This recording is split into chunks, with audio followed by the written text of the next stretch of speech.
All right. Hello, everyone, and welcome to this session of Outbound for Dummies, where we try and simplify and uncomplicate and unpack everything you need to know about outbound. But this is a very special episode because, as I was talking to our guest a little earlier on, over the history of the last 2 years, we have never done a session like this. We haven't ever spoken about this. We've probably touched upon a few elements of this through our conversation, but never really got into it. Today, we're actually going to talk to you about how to cultivate empathetic selling strategies to your prospects to really build those lasting relationships. Sounds like a mouthful, but essentially it's all about how can you sell empathetically. And this is so relevant to today's buyer. Before we dive into all of this, I'd like to welcome our guest for this session. We have Ashleigh Early. Hi, Ashleigh. Welcome to this show.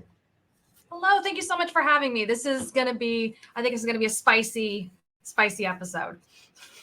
Absolutely. But for those out there, I'm sure by all the folks who are joining here, of course, are joining because of Ashleigh as well. For those who don't know, Ashleigh is a sales leader. She's the co-founder and co-host of Across the Pond and Over the Rainbow, which really talks about life lessons, career advice, and tips. And they also talk about sales, of course, training, prospecting, mental health, and sales development. So if you're out there, do follow and check out Across the Pond and Over the Rainbow. Follow this for actionable tips. Follow Across the Pond and Over the Rainbow for the chaos and the trauma processing that comes from a career in revenue.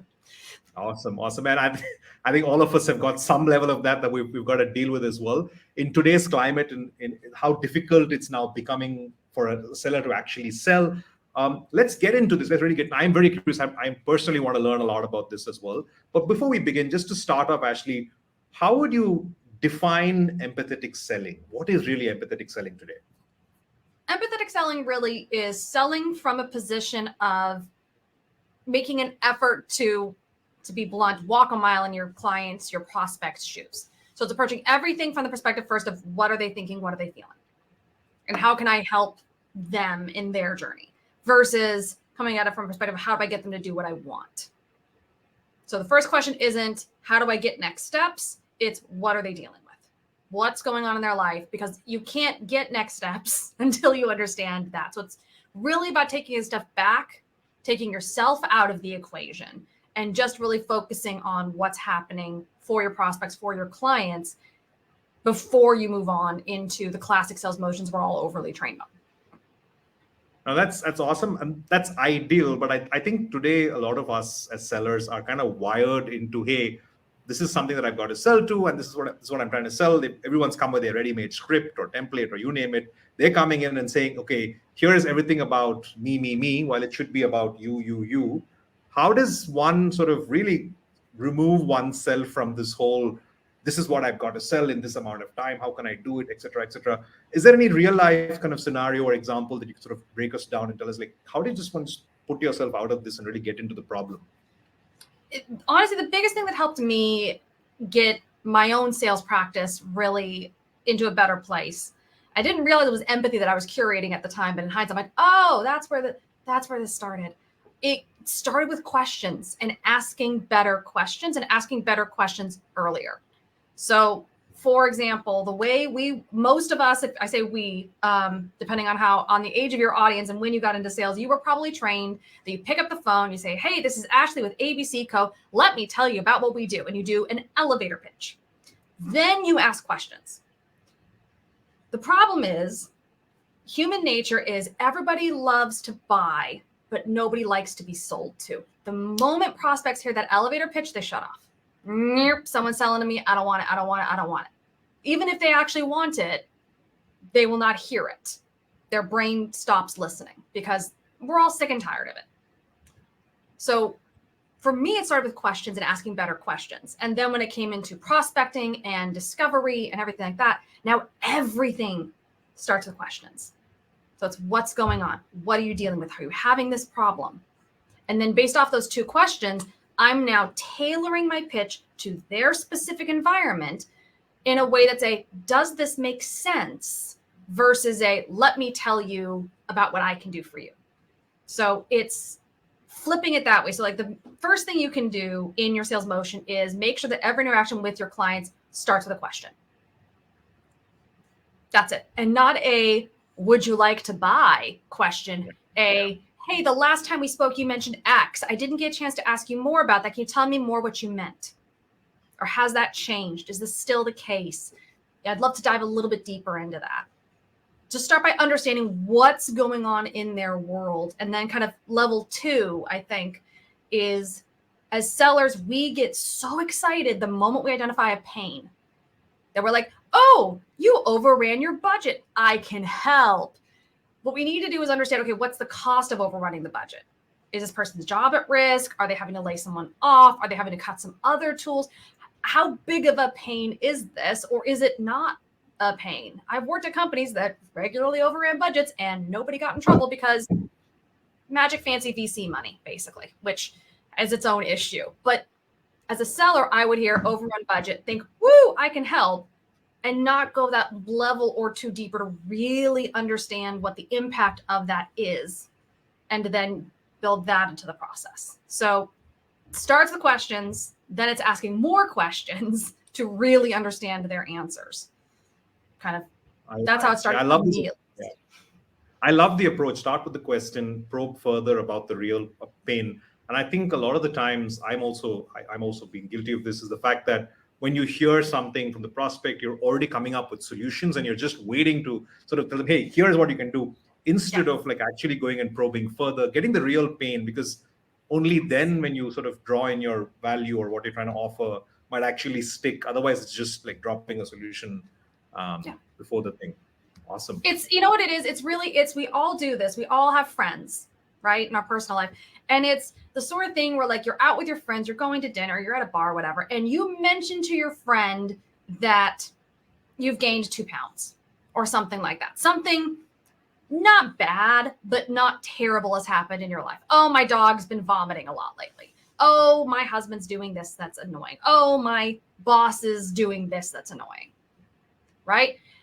And we all have that friend that doesn't read the room and immediately starts jumping in with 1.5 million suggestions for how you can fix it. It's like, I wasn't looking for a fix. I just wanted to vent. Yeah. It's like, so salespeople, we have to do that same thing. We can't jump in and be the nosy friend who knows it all and starts giving 1 million suggestions. You take a second. So I started doing this coaching, but I've started doing my personal life too. My friends now make fun of me for this. When they start venting, I now go, okay, do you want me to listen? Do you want me to coach, or do you want me to teach? Listen. Oh yeah. God, your boss is such a jerk. Coach. God, that sounds really annoying. Have you thought about this? And start asking probing questions to guide them somewhere. Teach. Oh, wow, that's terrible. You deserve far better than that. Here's what I might suggest in this situation. So it's letting the other person set how involved you're getting. Obviously in a sales process, we don't really do that as much. We have to do it a little more subtly. We have to be a little sneakier, but you still have to gauge that, okay, how serious is this problem? How much does this person understand about their own problem? Because this is the other side of it. Salespeople perpetually, because we get rejected so often, we have a tendency to devalue ourselves and our own expertise. At the same time, I mean, I spent most of my career selling into IT and specifically IT security. I talked to more CISOs in a week than the CISOs I spoke to in a year. It's a tight community. They all know each other, but they don't talk to each other regularly. They don't know the skinny. They don't have all the little intel and stuff like that. I'm a great source for that. I do know. It's literally my job to know what other companies are doing and what the current threat landscape looks like. So I had to step into my own power as well as maybe not an expertise on cybersec specifically, because I wasn't, good Lord, but I knew enough to know how to get them in touch with the people who did. So it's also stepping into your own expertise as a sales rep and going, no, I've got something of value here that's not just buying my product. So that's another thing that a lot of people struggle with, is how do I add value before someone buys the product? Like, oh, but you get all this stuff once you buy. It's like, I don't want to talk to you for 16 hours and get nothing before I buy. So it's how can we give them little things throughout the way to build trust, to show we value their time, to keep them engaged before you go all the way. So awesome. I think the very valid point you mentioned there, I think that struck out for me, was the fact that understanding your buyer a lot more. The fact that in your use case there, you were talking to a lot more CISOs than CISOs talking to themselves. So you probably knew what was going on in the CISO world if that was your persona. So I think that's for any seller out there. If let's say you're targeting sales managers or you're targeting marketing leaders, what is it that's challenging for them? And you'll know that if you're reading up, either reading blogs that's online, reading articles, or reading or talking to other marketers or other sales folks yourselves, you're probably going to know a lot more than the community then, because they're probably not, as you said, probably not talking about it, anything. They're not, obviously, maybe not reading as much information as well. Rightly said, what is it of value that you're going to offer to them as well as part of that conversation? Is there something that you know perhaps that's going to help them and get them actually, like you said, engaged in that conversation to move forward? Super points. I think those are very, very valid. One and it's other hard. thing, yeah. It's hard to do too. Like that's something. It takes a while to build that up. It takes intent because you're going to talk to people, but especially if you're within the first 2 to 3 years of your sales career or you're pivoting buyers, I strongly suggest one thing I do with all my coaching clients is I encourage them. Everyone has a phone, right? Everyone, first thing in the morning, what's the first thing you do? You open up your phone and you check social media. So I've started challenging my coaching clients to not check social media until they've spent 10 minutes or read 2 articles that their prospects would be reading. So you wake up, you go downstairs, you maybe use the restroom for a minute or two. You probably have your phone. Don't go straight to Facebook or Instagram. Go to CNET, go to Bloomberg, go to, wherever it is, Krebs on security. In my case, a lot of Krebs. Go wherever they are and just read something. Even if you don't understand a lot of it, you're getting used to language, you're seeing what's top of mind, and you'll be shocked how much of it comes up later in the week, later in the month. And it just, that 10 minutes, first thing in the morning, really makes a big difference in your authority and your confidence too. Because it's, I can read this. I might not understand half of it, but I get the basic concepts. Go from there. And that's great enough. That's awesome to engage. Now, in another world of all of this, right? So one is that, of course, how scalable is empathetic selling? Because there's always the constant number of, I need to make sure I hit my numbers. I need to make sure I make those book number of meetings. If you're an SDR, if you're an AE, of course, you want to be able to close deals. Does one have to strike a balance, or is it, hey, let me just focus on empathetic selling all the way through? Because anyways, if I do it right, I'm going to hit my numbers. So why bother about the other way? Yeah, it's a balancing act, but not in the way you think. So you should not have to sacrifice any activity to be selling empathetically at all. Right. If anything, it should make you faster. However, where a lot of people get bogged down is the research, and they think that, I need to do a lot of research to find something to be empathetic about with. That's a common misconception. You don't need to do extra research. It's really about understanding those kind of broad personas and then using that combined with whatever research you can about their specific company. Maybe they post online, maybe they don't, wherever they're located. At the time that we're recording this, there are several disasters happening in the world. If you're calling into those areas, being aware of that and saying, hey, now okay, because I know, your house might be on fire or underwater or in the middle of an earthquake zone, so understanding these things as well. Empathy is not about doing a ton of research. It's about utilizing the research and going, how would I react if I were in this situation?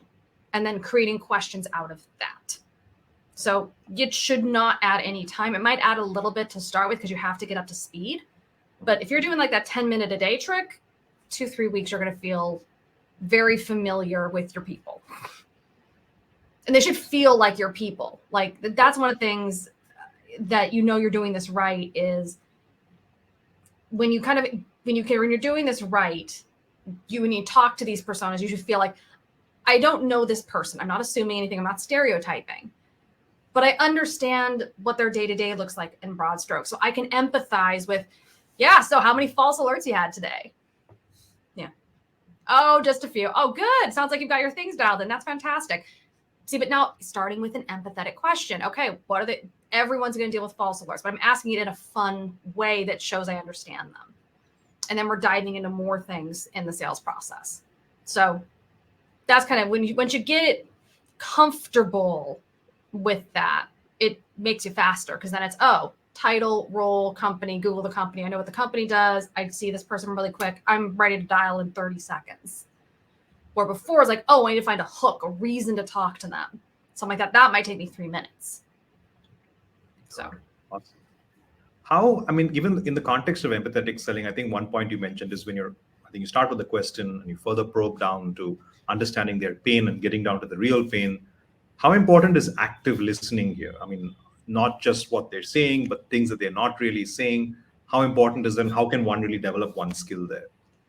I'll tell you, this is something I worked a lot on last year. In 2022, this was like one of the things I'm like, no, I'm going to be really intentional about making sure I'm improving my listening.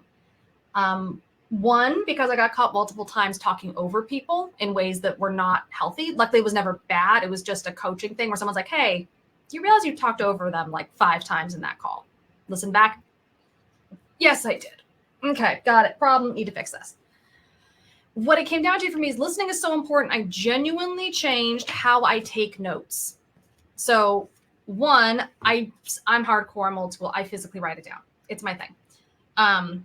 But I switched from note taking to take notes to using a combination of call recording whenever I can. I use call recording. Doesn't work for prospecting, does work for everything else. But I also changed my note taking. So what I'm doing is basically, really quickly, I take all my notes on the left-hand side and I put questions, comments, key dates, and stuff on the right. So when I'm listening, I'm not thinking about how to respond. I'm writing down whatever I know I need to remember. And if I think of a question I need to ask or something I want to make sure I remember, I put it on the opposite page. And then later, once they're done, I can say, got it, or whatever, look down at my notes and go, okay, what was the question I needed to ask? Oh, there, boom. So it literally rewired, changing my note taking, changed how I'm listening, because now I'm listening to make sure I understand, not listening so I know what I'm going to ever say. So the phrase is, I listen to understand, not listen to respond. And note taking was a big thing for me because historically I would write down to respond versus making sure I really get it. Another really easy way to up-level your listening is anytime someone uses an unusual word, ask them to explain it further. So anytime you hear a word you haven't heard recently, hey, you said blank, tell me more about that. So I was on a call a year or two ago. Someone said that their tech stack was a hodgepodge. That's a word that I've heard before. My mother used it. I grew up using it, but I've never heard someone describe their tech stack like that. So I said, tell me more about what you mean by hodgepodge. Because in my head, it means something very specific, but I don't want to get happy ears and assume that's what they meant.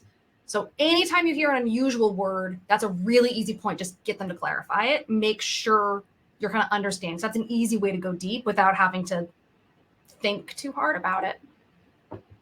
So. Yeah. Now, when somebody starts empathetic selling, like you said, you'll obviously have to get into the rhythm of doing stuff.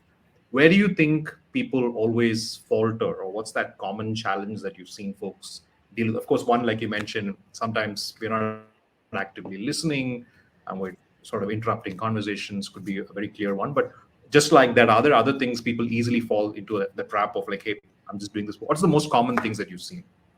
Ooh, okay. Top 3, I think, early mistakes people make. One is closing too soon. They see that pain and they immediately start closing. So yes, we're replacing, we're in the middle of a buying process for our ERP. Yes, let's talk and do a demo, because they might be 3/4 of the way through the process and you're screwed, you missed it. Or they've got something else going on, or they're in the middle of a buying process, but this person has no authority. There's a million different reasons why that's actually not a good thing. So that's one, not diving deep and understanding exactly what that means. Second most common mistake, I think, is just reverting to old habits. And they're hard to break. We were all trained to monologue. My favorite example of this is demos. I'm a huge, huge, huge fan of Winning by Design's demo structure. I switched to it late 2021. I switched to it, and it's so much better. And what makes it better, and all of this is public on their website, by the way. So if you go to winningbydesign.com, search demos, it's all there. But what they talk about doing, and it really works, is basically quantifying and then ranking pain at the start of any sort of a demo-ish conversation. So we've identified these 3 pain points. Which one's the most important? Okay, great. Now, when you go into screen share, you start with the most important pain point. You only show them how to solve that pain point, and then you stop screen sharing and you ask some questions. Can you see your team using this? How do you think they'd react? Do you think this would actually solve your problem? Okay, great. Now let's talk about your second pain point. Then you start screen sharing again instead of doing the monologue. And I say reverting to old habits because even with notes and prep, and I had like whole flows going, I still screwed it up 5 or 6 times because I would revert to the monologue of, I'm going to go through and show you all 3 quickly. And even though it was only 10, 12 minutes of monologue, it's 10, 12 minutes of monologue, right? Versus 3 to 5 minutes, 7 max. People are engaged. They're listening. They'll pay attention. More than that, they start, yeah, it's really interesting as I go start answering questions on Slack, right? And I think the last mistake, so we had closing too soon, reverting to old habits.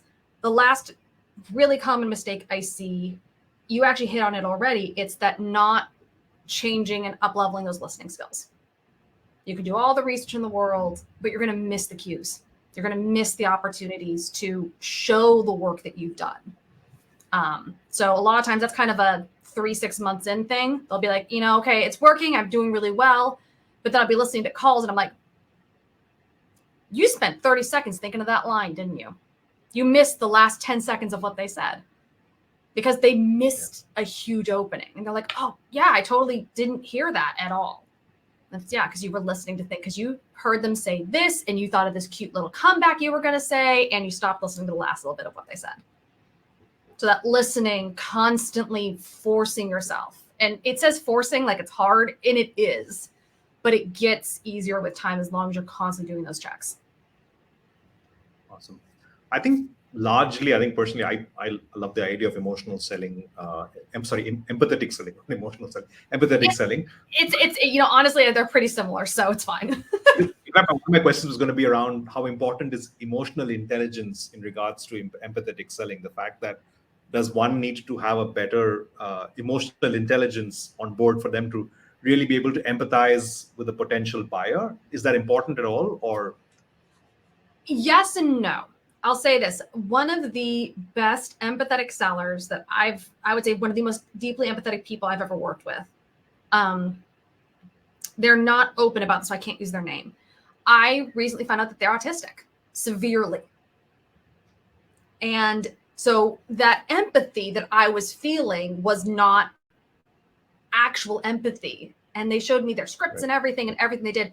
So they kind of gained empathy by being hyper prepared and being so good at listening and asking questions that I had no clue, none whatsoever. And I was like, oh my God, you need to like bottle this and sell it. That's freaking amazing. It's a superpower. And they were like, I don't want to be open about this. Yeah, I'm like, respect. But at the same time, like, that's so freaking cool. So no, you don't have to have a really crazy high, like emotional intelligence or something like that. You can just work really hard and focus on making sure you're really listening and kind of go from there. But if it does come a lot easier if you are naturally a little more emotionally aware and emotionally, I would say intuitive would be a better word for it versus aware, because you can all be aware. You can be aware someone's mad and not know how to make them not mad. Yeah. Although I will say the answer is never say stop being mad. Awesome. All right. A few more questions here. Now, the fact that I'm guessing at this point, there are a lot of SDRs, AEs, even sales managers tuned in on the show as well. How do they sell empathetic selling to management? How do they sell empathetic selling to the wider audience within their organization? What's that pitch, or what's that?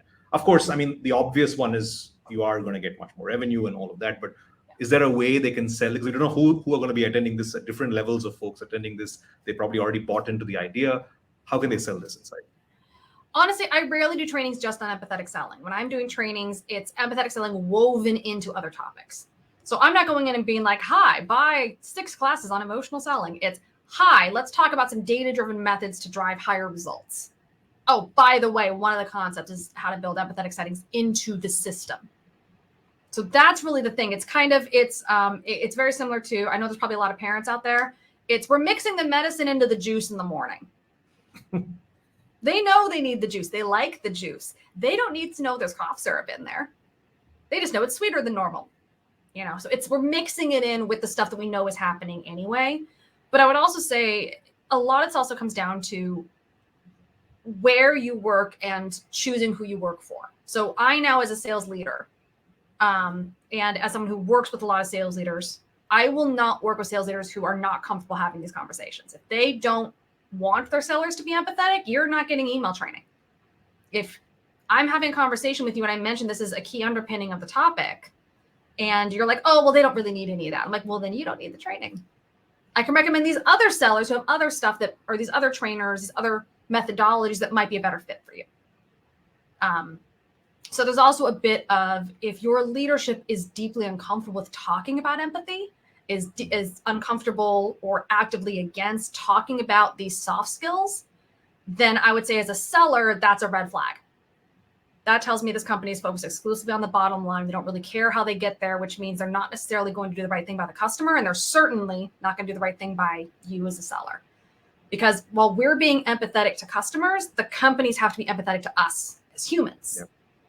So that's the other thing I would say is, if this is also mirrored, if there's resistance to empathy in the sales process is being mirrored by resistance to empathy for the sellers, then you got double red flags. And that's an unfortunate situation. But I would like to say, even in this economy and how hard things are, and I'm in no way underpinning that, it is never worth staying in a toxic environment, ever.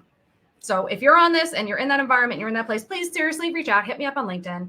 There's never any reason to stay in a toxic environment. There's things you can do quietly behind the scenes to make sure it's a nice, pleasant exit that doesn't disrupt your finances.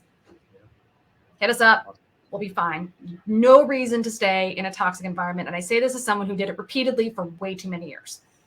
And I'm going to spend many more years unpacking the damage that did.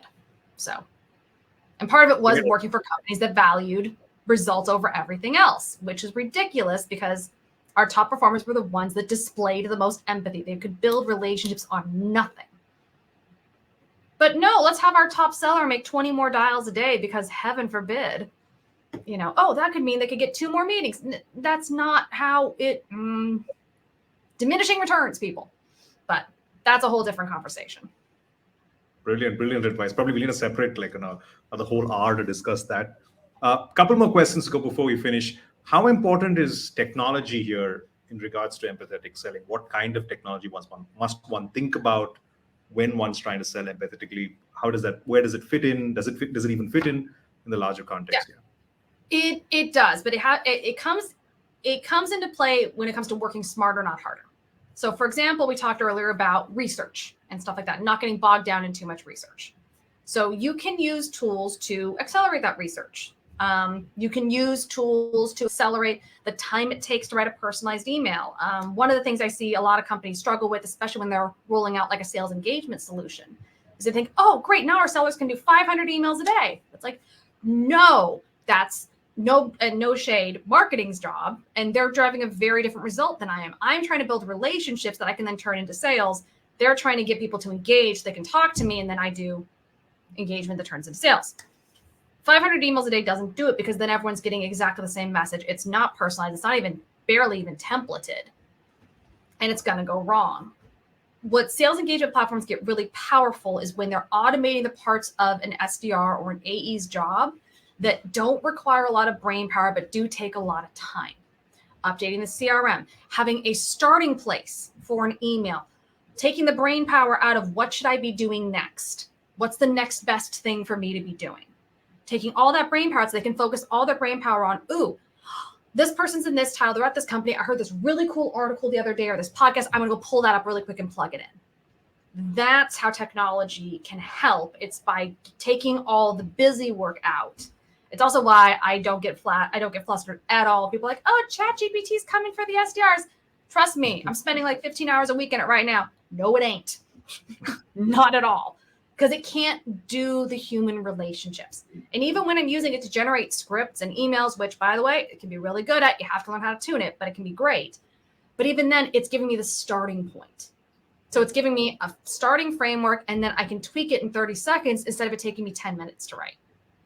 So that's how technology plays into empathetic selling more than anything else. It just makes you better. Awesome. I think this comes down to the sales leaders or SDR managers, sales managers here. How does one create an environment of everyone thinking about empathetic selling? Is there something they need to do or train their reps on, or just create that sort of that team culture of, hey, this is how we think of when we think of our buyers, this is how we think of. Is there something one can do for that? There's a million different things you can do. It depends on your own personal team culture and kind of the amount of support you've got. But the simplest thing you can do is just start doing exercises where you force your sellers to speak in the prospect or your customer's language. So, for example, something as simple as having everyone rewrite, persona cheat sheets or something like that. But have them rewrite it, like read the persona cheat sheet and then have them answer 5 questions about the persona as if you are that person. So I'm Chris the CISO, and as Chris the CISO, describe your morning routine. I get up, I'm in my early 40s to early 60s. There's a good chance I've got kids at home. So I'm helping my partner get the kids out to school. I then drive somewhere between 20 minutes and 45 minutes into the office because I'm not that rich, but I'm rich enough that I'm close, but not there. It's thinking through those things and trying to have them start to do stuff like that. That's a really basic thing.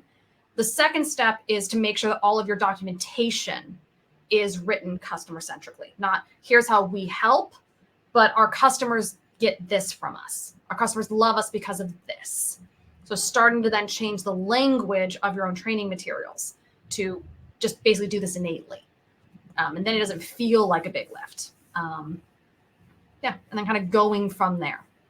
Those are kind of the ways that it's easy to start with. Awesome. I think we're pretty much there towards the end. Before we go, one last question, Ashleigh, is that if you had to recommend one other person to be part of this Outbound for Dummies series, whom would you recommend and why? I'm gonna recommend, actually, I know I've been thinking, you mentioned I had to think of someone. I was hoping I'd be inspired by some of the topics that we've covered today. And actually, I think I'm probably going to come back to Dan Smith, who's actually the lead trainer at Winning by Design. He's been doing a ton of stuff lately around AI and integrating AI into sales processes and doing some really, really cool stuff around that, as well as the content that he and Winning by Design put out. I'm such a huge fan of it. It's why I work with them. But it really is the core of this kind of customer first selling, the spiced methodology, the bow tie, everything talk about, everything is customer first, and therefore at its core, empathetic selling. So there's a ton of stuff. They really believe in open source, so it's very easily accessible. Courses are also available. You can take a class with me, but Dan's doing a lot of really great stuff. That's awesome. It's a great topic to have as well, the role of AI in sales and how that's going to change the way we do everything that we do. Awesome. Thanks a lot, Ashleigh. Pleasure having you. I learned a bunch of things. I'm sure all of our listeners as well pick up a bunch of stuff as well from here, and hope all of you can start selling empathetically, because I don't know if there's any other way you can do it. This seems like the right way to do it. Really understand your buyer, understand their pain, and then when the time is right, offer your solution or product to help them solve their pain. You're going to get much more happier buyers and long-lasting buyers. Thank you, Ashleigh. Pleasure having you here. Great to be here. Thank you so much. Thank you.